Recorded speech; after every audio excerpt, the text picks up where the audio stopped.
We're talking about something special, something ordained and instituted by God. And its representation is much bigger than just a man and a woman and a family. It's Christ and the church. It's a representation of grace and mercy and what God desires to do in redemption. Mm-hmm.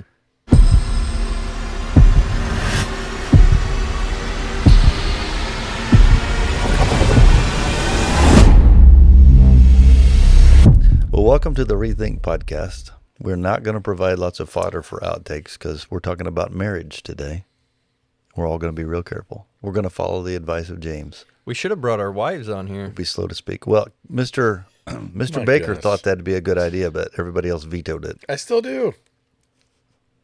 I'll call Michelle right now. That's not your wife. I know, but she's Jeff's wife. Exactly. See, this is it. She's in the building, though. My wife's not in the building. Would your wife have been willing to do this? I thought she would, but no. How long have you been married? 19 years yesterday. 19 years yesterday. And you asked her on our anniversary to come and share marriage wisdom? Hold on. I did. Hold on. Did you do anything for your anniversary being 19 years? I did. What did you guys do?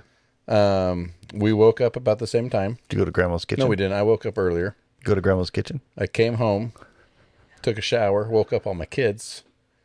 Together, we got everybody ready, but she was running late, so I left her and took the kids to school. You just left her? She has her own car. Oh, see, and then 19 years. Then we got to church, and I did my thing. She did her thing. Oh, boy. We got together a couple times talking about different issues that we had going on. Not issues, just stuff going on within the church. Took Dustin Ruhal out to lunch. Obviously. Yeah. And I invited her to come along, but she was busy. Come along. Third wheeling with Dustin. Yeah. And what else did we do? Yeah, learned a thing in 19 years. Picked up my kids, took them home. We all got together at home for a couple hours. Then we went to our Hispanic life group together. And then, yeah. And then us. I and dare us say and you kids. did a better job 19 years ago than you did yesterday. The interesting thing is that's probably what Kelly wanted. Probably truth. Kelly doesn't like to. I'll be honest. I am the one in our relationship. Like, I enjoy celebrating things. I enjoy birthdays, and she just. Is that because she's given doesn't. up? Well, maybe that could be that too. Because sometimes that happens. They shut down. Yeah.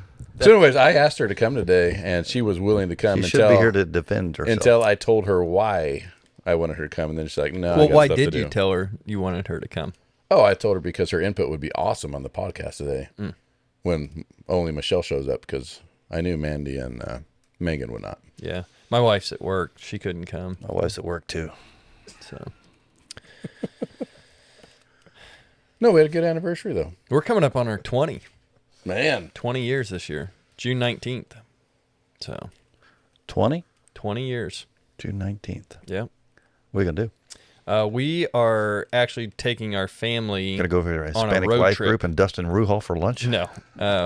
We're taking a family Good road times. trip out west. Oh, where are you going?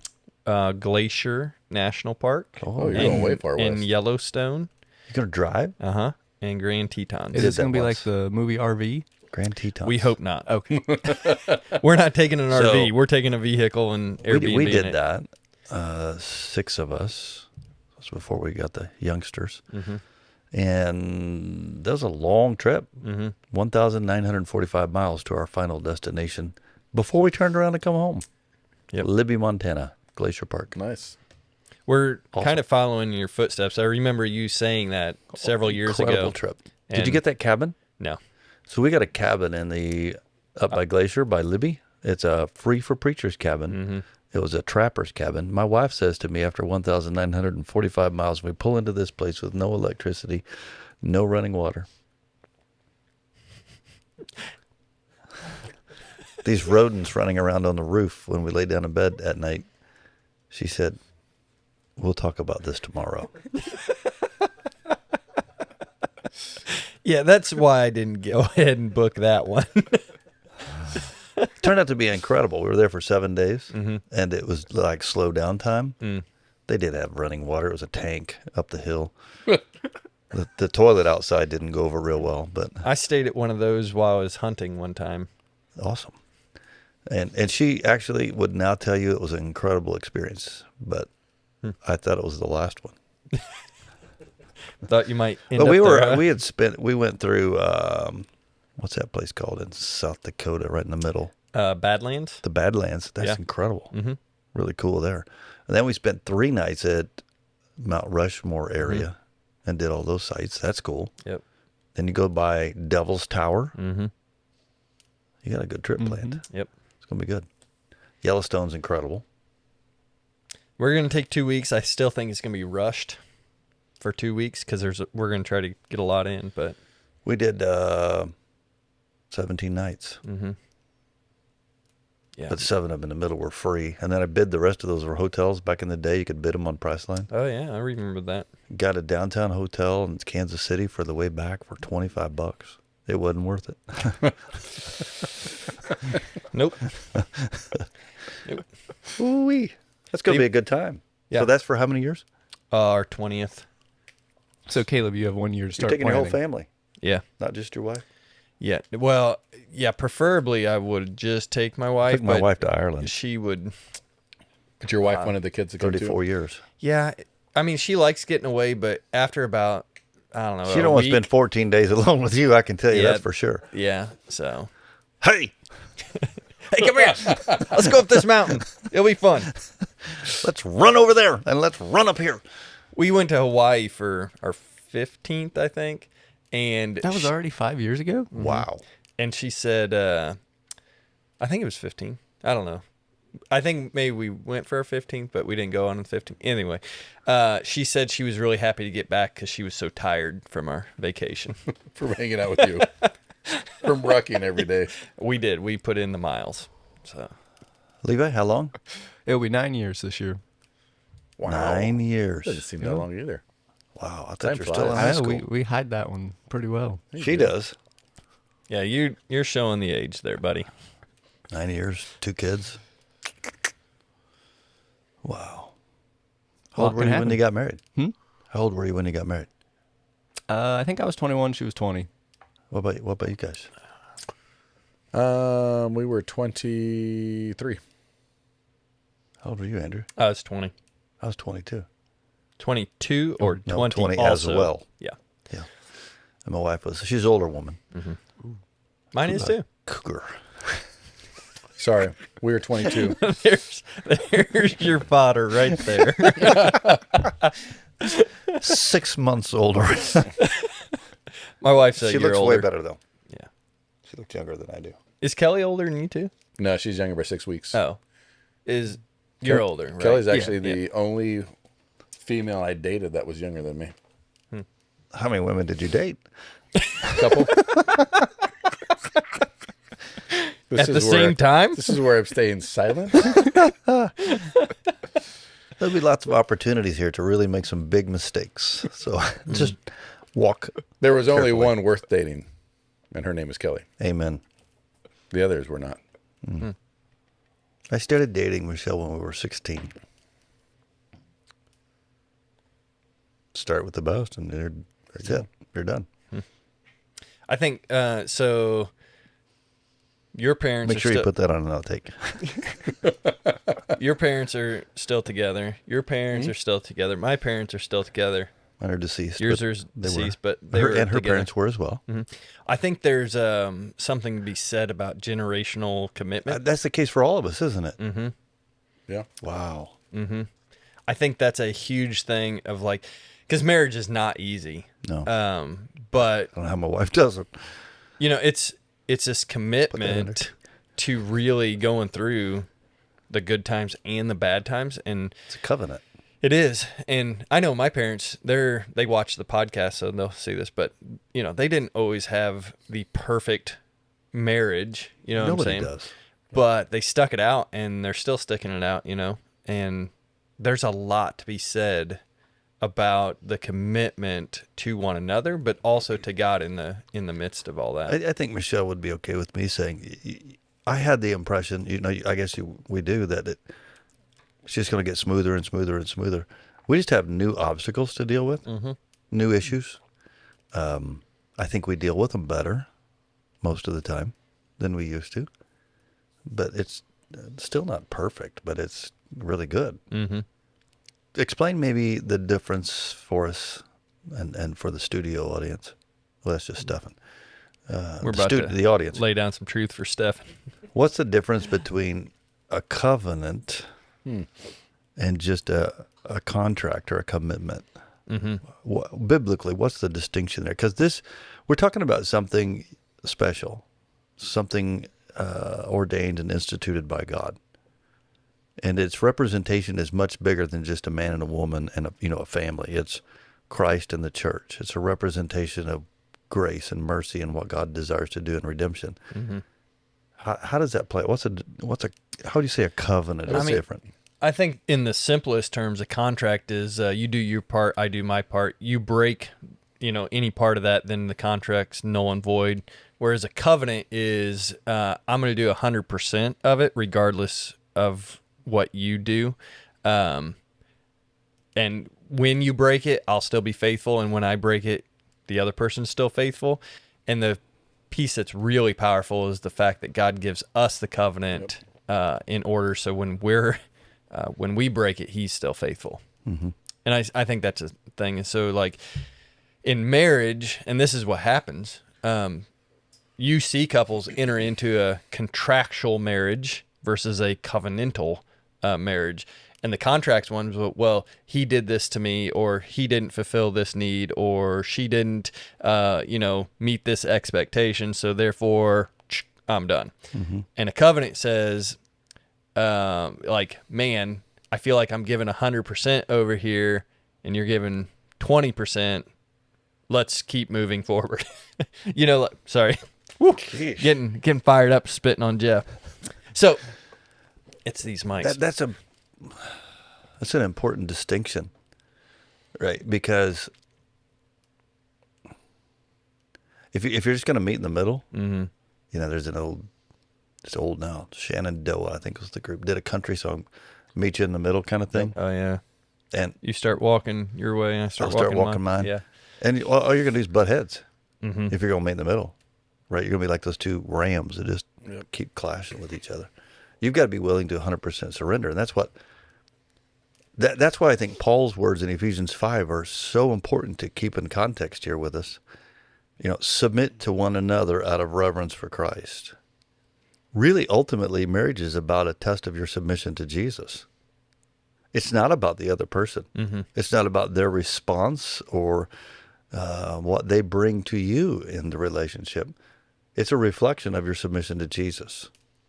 Now, if I got that and lived that, I'd be way better off. Yeah. Right? But when you go down through wives submit to your husbands and all that, which rankles people in our culture. If you've submitted to one another out of reverence for Christ, you've submitted to Jesus first, mm-hmm. and that's the driving force of your relationship, submission to each other. Yeah. Then it would become easy. But we have trouble submitting to Christ mm-hmm. in all things. Get some wisdom. I see it ready to come out there, Caleb. No, I actually don't. That's pretty wise. Yeah. I think Jeff said, I was gonna sit down and shut up. I was going to comment on covenant, but Andrew said it better than I could have. So, Wow. yeah. Wow. Usually Caleb always has something to say. I did, but you said it better. Let's talk about the creations part of the story, because that's where I'm going this week. What did Matt talk about? Aquila and Matt's Priscilla. not here, by the way. Megan wouldn't let him do this. Yeah. I guess before, could we talk about the picture of That's not the true. splitting of the bull and the covenant God makes for us? Well, that gets into the covenant, but yeah, I mean, we can. But I mean, to me, that's an awesome picture of. Yeah. If you break this, commitment. you die. Go ahead. I think go that's ahead. key.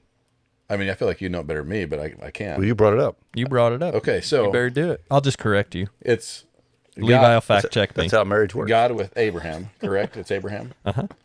And God walks Abraham into the covenant, to this promise that he's going to give him, as far as if Abraham will choose God to be his God, and then God chooses Abraham to be his people, where he's going to bless, and he's going to bless him where he has more descendants than the stars in the sky or the sand of the sea. He takes this bull and he butchers it, and he splits it in two halves.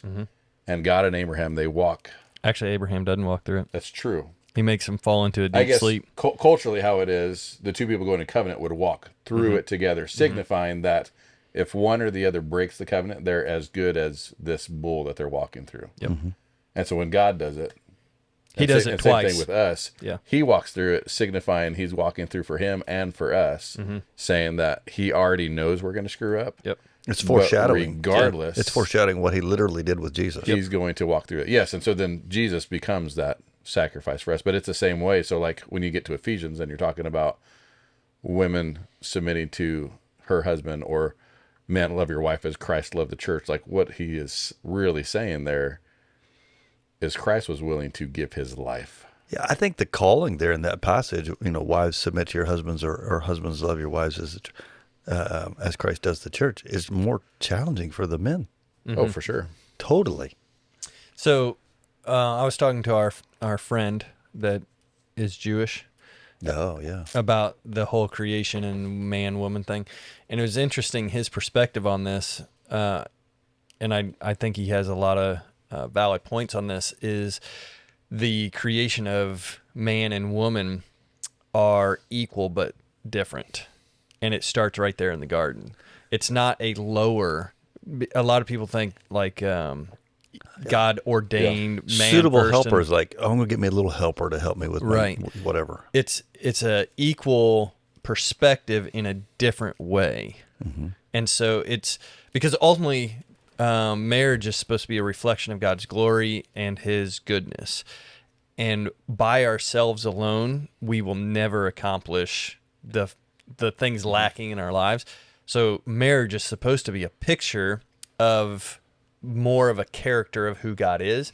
And so, yeah, like husband and wives in a perfect world ought to be showing God's character and goodness as a result of their marriage together. So where I'm weak, she's strong. Where she's strong, right, you know what I'm talking I about. read an article by Balance. That John one Piper thing. 2 weeks ago about this topic. And the example that he used was a couple dancing. And it was My good. wife said I hadn't danced with her in 19 years. No, and I'm not everybody who knows me, That's am not, pretty much true here, too. I am not a dancer. And the way this came out, I'm actually walking through a couple who's getting ready to get married here in a month. And they're Hispanic, or half of them are Hispanic. But they love to salsa. And if you've ever watched Chips and salsa? I was going to say, can't go wrong with some guac. like dancing salsa, but if you watch it, like it's really cool to watch. Like I have no coordination. Got a very I could never do distinct it. leader, though. It does very distinct leader. And in that case, like we were going through actually this scripture, or this passage of scripture, and in the same way, I asked the girl, the woman, when they salsa, like who takes the lead, and obviously her fiance does in this case, but like it's a thing of communication. They both know exactly what the end goal is. They know exactly where they're going. And so like he is leading, but the whole time he's communicating to her the method in which they're doing it, and then she's following along. And it's that same way like in the marriage or in the church, like a good leader, a good husband, he's going to communicate to his spouse exactly how they're going, where they're going. Even they're going to have a conversation about that where her input is just as valuable. And so it's almost this love and this respect as she's following. We can't get into that yet. Love and respect is Is that week. next week? Yeah. Oh, I'm preaching on There's that. plenty this week, though. I do. I thought it was a really so, good fun fact picture on- that John Piper did on that, On though. our honeymoon, Mandy and I went. We don't want on to hear her- about this. No, we took salsa dancing lessons. Did ya? Yeah, we were like, we had to be the best ones in our class. So over there. I don't know. 2. There was a couple. I ate chips and salsa. Yeah, I think I gained 10 pounds on our honeymoon. So every time I walked by the ice cream machine, I was like, whoosh. Anyway. So I think that suitable helper thing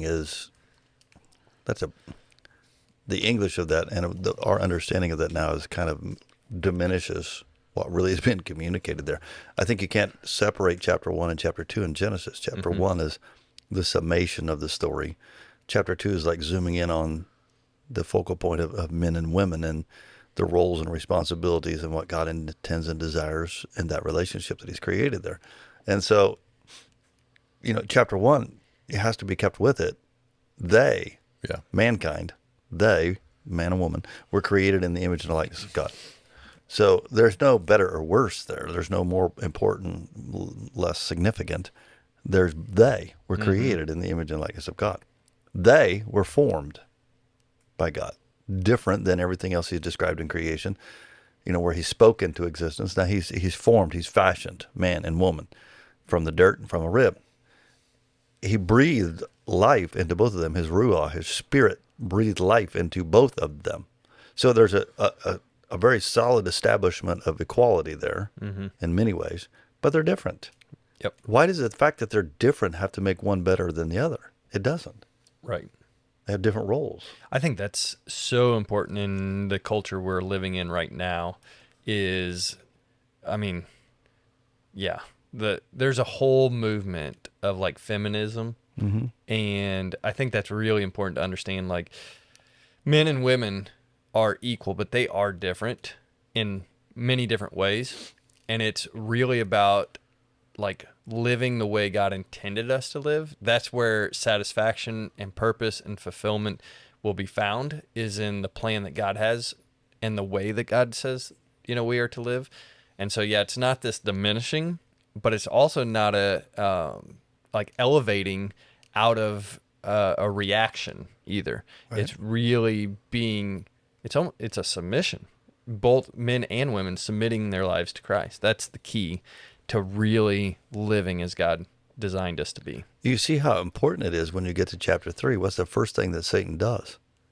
When he brings the temptation in the garden, eat of this forbidden fruit, he's driving a wedge between what God created to be as suitable helpers for each other, partners. Yeah. Right? So he's not tempting Adam and Eve, he's tempting Eve. It's kind of interesting when the story unpacks. She takes and eats. She gives some to him. He takes and eats. He's the one who received the initial instruction not to eat, and she takes that instruction and adds to it. But he seems to be in relative proximity to her, but he takes and eats. But what happens when God shows up in the garden and they're hiding? Who does he confront first? Adam. Right? Because he's the one that was imparted with the responsibility of leadership. Yep. And so he's the one who's accountable. Now, Eve is accountable as well, and she has a consequence for her personal choice of sin that separated her from God. But he comes to Adam first because he's given him that responsibility of leadership. There's some powerful things there. You could have a lesson on each of these subjects, but there's so much.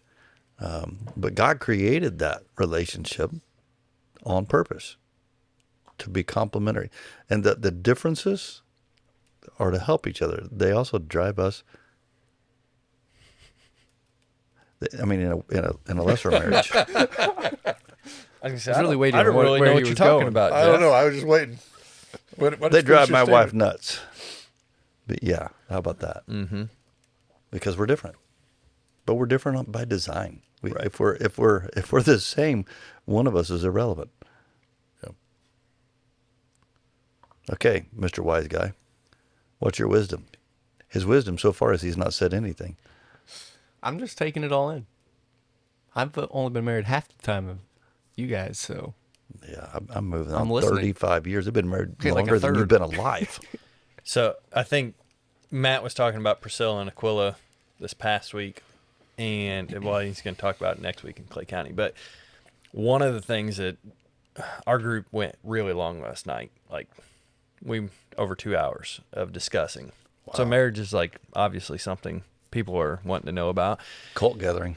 Yeah, and we were talking about Priscilla and Aquila, and there's so many truths in their story that Matt brought out that I thought were really good. And one that just resonated with Mandy and I is the fact that they did stuff together. Like their ministry was together. And we have tried to do that with our family.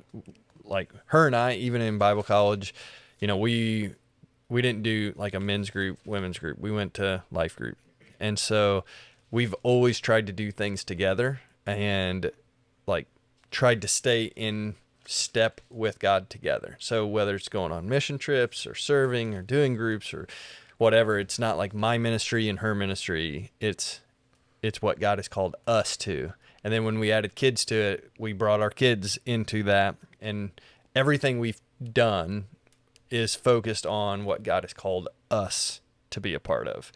And I think that has helped in so many ways, because one, you're chasing after what God is desiring. And if you stay busy, the focus doesn't turn inward towards each other, because that's where you start looking at each other and deficiencies in each other, and you start fighting. But if you can stay focused on the mission out in front of you of what God's calling you, and you're doing that together, those little things of life, they seem to kind of work themselves out if you can stay focused on God. Now, there's points in our lives where, no marriage is perfect. What is the potentially the greatest source of conflict in your marriage? What's it over? Ours is time, like priority of time. So, that's fair. Like, what should we do with our free time? If we have any free time, because I don't like free time. I'm a very let's plan out the entire week. So you're going on this long trip, every day's planned? Oh, yeah. Yeah. So I would say that's the point of contention that we have had to navigate. And because it drives me nuts if, on vacation, if we wake up and don't have anything planned for the day, you get anxious. I'd get anxious, and I'm like, we are wasting our day. Why are we here? And all this anxiety builds in me, and I get frustrated. And then I'm like, would you hurry up? Can we do this? At least we can do that, and I get real snippy. And she wants to just chill out. So I would say that's where our point of contention. Where's yours at, Levi? You don't have any, do you? We don't have any. Liar. See, I'm just trying to be. You're being honest. I appreciate that. Yeah. We have a 8-month-old, and so we have a lot of conflict in the night of who's getting up, who's taking care of the baby, what do we do? When your kids are the age of your children, it's exhausting. So yeah, so that's pretty much right now. But our rule is we have to have grace, because we can't let that then flow into the rest of the day. And so it has to stay there. And when we, wake up in the morning, we realize, neither of us were at our best in the night, and we have to have grace to move on. And who made that rule? I think it was mutual. So pretty much mutual. Tough one. Mr. Baker? Conflict? Someone in our group, our group specifically, they asked if Caleb and Kelly could come to our group because they don't fight. And I was like, no, that's wrong. I took them to Israel. I saw them fight. So, no, I'm just kidding. If I was all honest, and you all know this, I have that's what we prefer around here. I have the most amazing wife, helpmate, follower. And so any kind of source of conflict, all honestly, is because of me. Yeah, you married up. I did. So I think we all did, my actually, selfishness, because maybe I have an idea in my head of how this should go, or what we're gonna do, and things don't line up, because then we have 5 kids currently all in home between high school and a 3-year-old, and so things drastically change all the time, and it's not my expectation of what has gone down. And so Kelly is very flexible and she adapts well. I do not. And so normally their biggest source of conflict is my selfishness. Make sure you send that little clip to Kelly. She watches this. She'll see it. At the root of it, we just got out of slaying dragons. Yeah. If we want to get down to the root of all this stuff, it is a selfishness that is a result of a heart that's not completely submitted to Christ. And it bubbles up. That's why it's a living sacrifice. Right? That's how Satan works, because both of us, we may have this awesome agenda or desire, and it's for the kingdom.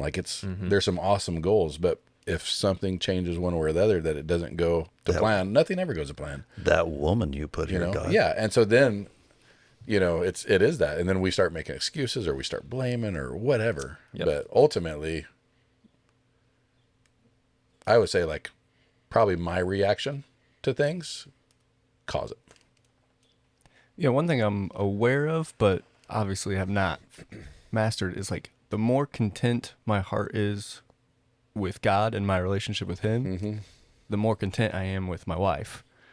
And, vice versa. So the less content I am with God in my relationship, the less content I am with my wife. And then therefore more things than, the, dragon of anger and different things like start coming out in different forms and fashion that like, on some hand, like we've already worked through these things, but then they resurface, and then, so it's always that reminder that I got to make sure my heart is settled with God first. A lot of truth in that. A lot of wisdom in that. What else did your group want to know?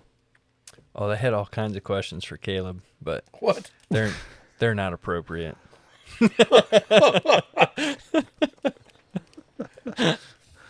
Wow. Sorry, we'd love to come to your group sometime, but we have our own group at the same time, so we can't. Bummer. Bummer. All right. I think I'm done. Hey, you didn't express any on your side. You put us all on the Yeah, spot. yeah.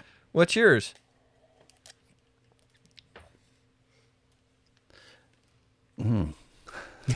He knows it. I do. I couldn't figure out what's the best way to articulate it. Slow to speak. You're not slow to speak. Sometimes I am. I'm not at the right times. We are so different in our what we see, what we focus on, and how we get from A to B, So I'm a general big picture. Don't pay much attention to the details. Jump in and go. As long as it's functional, I'm fine. And she's very detailed and meticulous. And so, like, that really probably comes to the head the most with parenting. Because that comes out to be a difference in approach to discipline and things of that nature. And that's a really important element of your life as a husband and wife, how you parent if you have children. So I would say that's where I tend to overlook stuff, to be more, I think she'll agree with this, to be more gracious in the moment. And she's more, let's take care of the problem so we don't have the problem and deal with it, and I'd rather ignore it. And so that leads sometimes to, that's probably our greatest source of conflict. We have a child that brings that to the surface quite frequently. Other than that, she's wonderful. That's not her problem. It's more me. You overlook and ignore stuff, and eventually it bites you. So It's true. I said enough. All right. One of the things that I think is important with these three passages, we start with Paul in Ephesians 5. That's our focal text of this series. And it took me back to Genesis, but that took me forward then to Jesus in Mark 10, where he says the same thing that Paul says. This is, God established marriage for this reason: a man and a woman become one. And then he says, he adds a phrase to it, Jesus does, adds a phrase to it that I think is important. What God has brought together, let man not mess up and separate. So that Paul's out of reverence to Christ, what Levi said, drawing near to God, is key in this story, right? Because we can mess it up. We mess it up. I jokingly say we all kind of married up. I think most men do marry up. I think women have things figured out a lot quicker and better than we do sometimes. And let's not mess up this beautiful thing that God intended to be a reflection of Him and His relationship with us. Love our wives because we love Jesus. End of story. Yeah. Love your wife because you love Jesus. And I 100% agree with that. But I'm gonna push back on the married up thing, because I hear that a lot, and I don't think it is marrying up, and people are gonna get frustrated with that probably. Like your wife? No, because we talked about this last night. If we're really equal, I bring to the table what she needs, and she brings to the table what I need. Yeah. It's not like one is getting a better deal. You're getting the deal that God designed. Like when you're both following Jesus, that is the picture. It's a mutual submission to Christ. And we say that sometimes like jokingly or whatever, but I really think like there's things, if we're really going to live biblical marriage, we have to understand that both parties are coming to the table with brokenness, but also the things that we need as well to help us fulfill what God's called us to be and do. She makes me better, and I make her better. In general, I agree with that. But in my case, So, yeah, I was going to say the same thing. You've all met my wife, so like I did marry up. I bring a few things to the table. I'm just going for points now. My anniversary was yesterday, and I didn't take her out. Your anniversary was yesterday, and you had lunch with Dustin. Yeah, She was invited. I get it. It was a great lunch with Dustin, too. I would just stop there. Thanks for, if you've made it this far, thanks for listening to the ReThink Podcast. Next week, we're going to talk about love and respect. But I'll be gone. Good luck.